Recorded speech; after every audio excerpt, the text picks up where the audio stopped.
Well, hello everyone. My name is Envious Theory, and we're gonna mix up my content a little bit more here.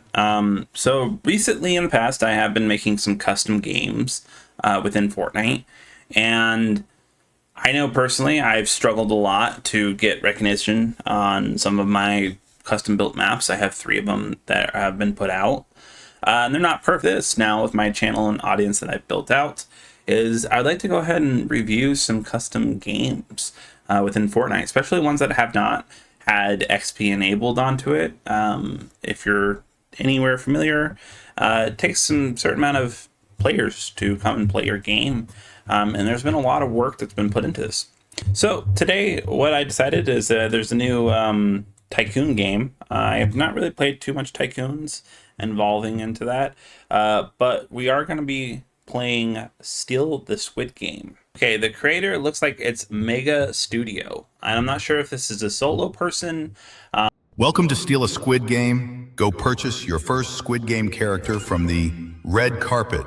Have added a custom game voice. I think that's a really cool feature. I have not seen a lot of that implemented in here, and immediately loading in, I can tell there's been a lot of work. Some custom models, especially since it's being Squid Games. It's not really a prefab on Fortnite, so I can already tell there's already been a lot of work put into this custom game before even getting in there, especially with the user interface. It may not sound like much in here, but it does take a lot of work to develop this tool. It does also look like this chart looks like this is some collections that you can collect for certain players. Okay, so it looks like this red mark on here is how you start generating currency.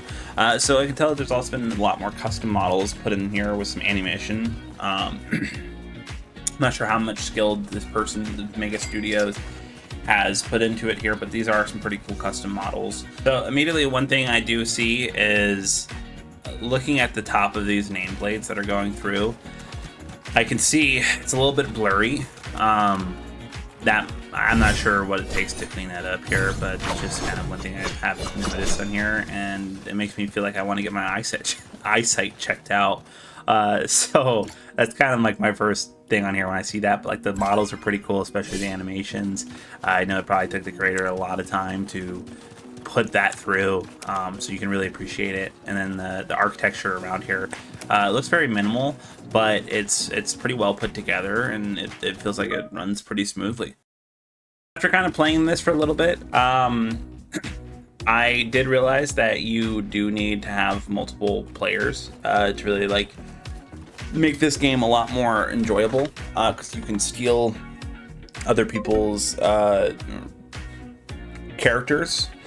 Unfortunately, I was doing this solo, so I did not have the ability to test that out here. So my review of this may be a little bit biased as a solo player, but I think it would be a lot more fun if you had like a little bit of a party game going on with, you know, some friends. Especially you can compete on here because there's, you know, buttons to lock your cell on here. One thing I do wish that they did have is a way to. It's nice to have the minute lock on here, but it was also nice to be able to remove myself out of that 60-second waiting period. That's only maybe one of the recommendations I would have had for this. Let's go ahead and get into the final rating for it. I would say as kind of like a little bit as a solo player, that you may not have this to be a very enjoyable experience, because it looks like it's been designed to be played with multiple players to fight and steal other people's resources you have to defend. So there was a big element that I was missing to actually give this a appropriate review. If this does get enough likes, or maybe even if the creator, you know, comments down below here, maybe I'll see if I can get one of my buddies to actually come play this and give it actually more of an honest review with multiple players. But as far as like overall concept and design, I think it was very thought out here. Even though doesn't seem like there's a lot in that space, but there's a lot of behind the scenes, especially for a creator, that I can, you know, bring to light on here. You know, doing those character models on here, I guarantee it was not a quick process. This wasn't done in 20 minutes. This looks like this maybe was built over a couple weeks, maybe a couple days, depending on how big the developer team was. And some custom like scripting and stuff was done with it. So I give 10 out of 10 for that type of style. As far as the gameplay, it has your typical Tycoon, so I give that basically a 9 out of 10.